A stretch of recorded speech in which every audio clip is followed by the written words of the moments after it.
कहते हैं जिस घर में स्वच्छता, प्रेम और सच्ची श्रद्धा होती है वहीं बसती है माँ लक्ष्मी। लेकिन जहाँ आलस, गंदगी और दिखावा होता है वहाँ देवी खुद अपने कदम रोक लेती हैं। आज मैं आपको ऐसी ही एक सच्ची कथा सुनाने जा रही हूँ जिसमें एक स्त्री के कर्मों से माँ लक्ष्मी रूठ गईं। और फिर क्या हुआ, सुनिए ध्यान से। बहुत समय पहले की बात है। एक छोटा सा गांव था। नाम था सुगंधपुर। गांव में हर सुबह मंदिर की घंटियां गूंजती, तुलसी चौरा से सुगंध उठती और हर घर में मां लक्ष्मी की आराधना होती। गांव के बीचों बीच एक बहुत ही सम्मानित सेठ रहते थे, सेठ रामदयाल। उनकी पत्नी सुशीलाबाई बहुत धर्मपरायण थीं। हर दिन सुबह सूर्योदय से पहले उठतीं, घर लीपतीं, तुलसी को जल देतीं और भक्ति भाव से मां लक्ष्मी की आरती गातीं। उनका एक बेटा था अर्जुन, सीधा साधा, माता पिता का आज्ञाकारी। समय आया तो उसकी शादी पास के गांव की एक सुंदर कन्या राधा से हुई। शादी के शुरुआती दिन बहुत अच्छे थे। घर में हंसी खुशी थी, राधा सबका ध्यान रखती थी। सुशीलाबाई उसे बेटी की तरह मानती और अर्जुन अपनी पत्नी से बहुत प्रेम करता था। लेकिन धीरे धीरे राधा के स्वभाव में परिवर्तन आने लगा। वो कहती, माँ जी, अब जमाना बदल गया है। इतनी सुबह कौन उठता है? इतनी पूजा पाठ किस लिए? सुशीलाबाई समझाती, बेटी, सफाई और भक्ति ही लक्ष्मी का द्वार है। झाड़ू लगाते समय माँ का नाम लो, क्योंकि झाड़ू खुद देवी का प्रतीक है।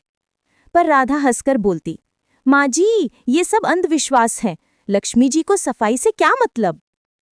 दिन बीतते गए। राधा की आलस और लापरवाही बढ़ती गई।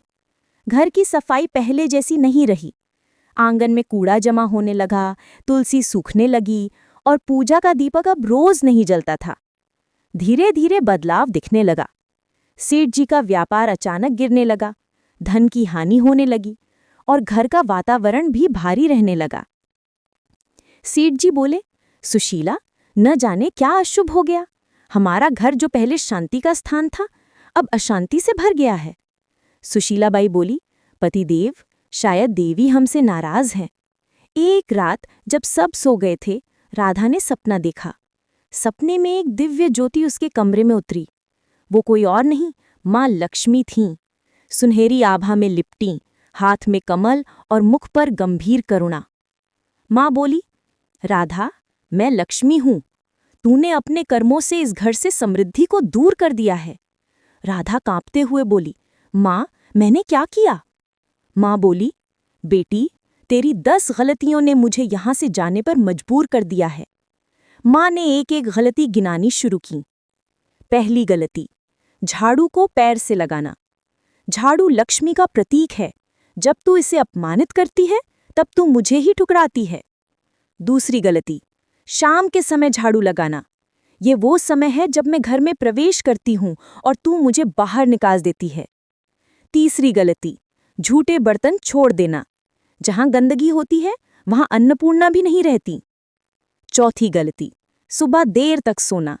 जब सूरज निकल जाता है और घर की स्त्री सोती रहती है तो मैं ऐसे घर का मुंह नहीं देखती।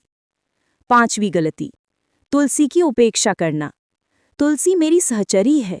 जो उसका अनादर करता है वो मेरी कृपा खो देता है।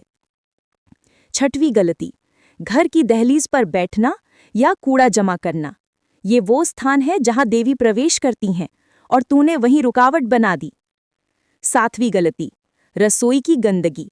जहां रसोई गंदी होते है वहां धन, स्वास्थ्य और शांति तीनों नहीं टिकते।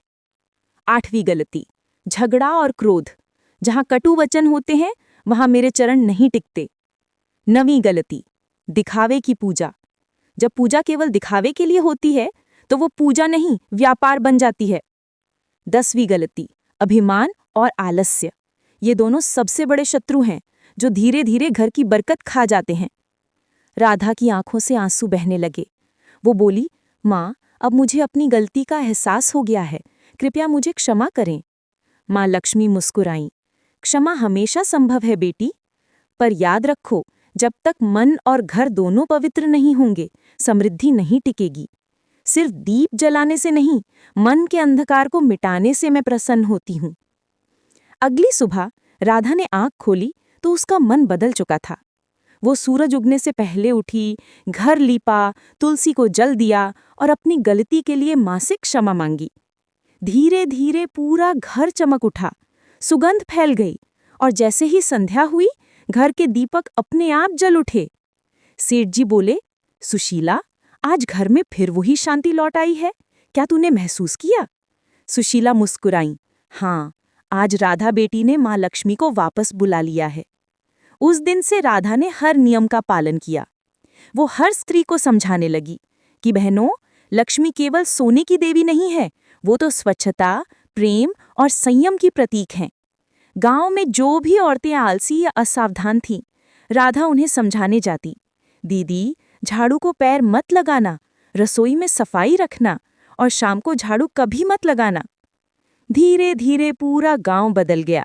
हर घर में तुलसी चौरा सजने लगा, दीपक जलने लगे और समृद्धि लौट आई। कहते हैं माँ लक्ष्मी जब देखती हैं कि किसी स्त्री ने अपनी भूल स्वीकार कर ली है, तो वो स्वयं आकर उसके घर को वरदान देती हैं। एक रात राधा ने फिर माँ को सपने में देखा। माँ बोली, बेटी, तूने अपना जीवन बदल दिया है, अब तेरा घर मेरा स्थायी निवास बनेगा। राधा ने आंखें खोली और देखा, उसके घर के हर कोने में दीपक अपने आप जल उठे थे। चारों ओर खुशहाली का प्रकाश फैला हुआ था। तो बहनों और भाइयों, इस कहानी से हमें ये सीख मिलती है कि देवी लक्ष्मी केवल सोने चांदी की मूर्ति नहीं है, वो तो पवित्रता, शांति और श्रम की देवी हैं। अगर हम अपने घर को स्वच्छ, शांत और सच्चे भावों से भर दें, तो माँ स्वयं हमारे जीवन में बस जाती हैं। अगर आपको ये कथा पसंद आई हो, तो जय माँ लक्ष्मी कमेंट में ज़रूर लिखें। वीडियो को लाइक करें और ऐसी ही भक्ति कथाओं के लिए हमारे चैनल को सब्सक्राइब करना मत भूलिए। जय माँ लक्ष्मी, जय स्वच्छता, जय श्रद्धा।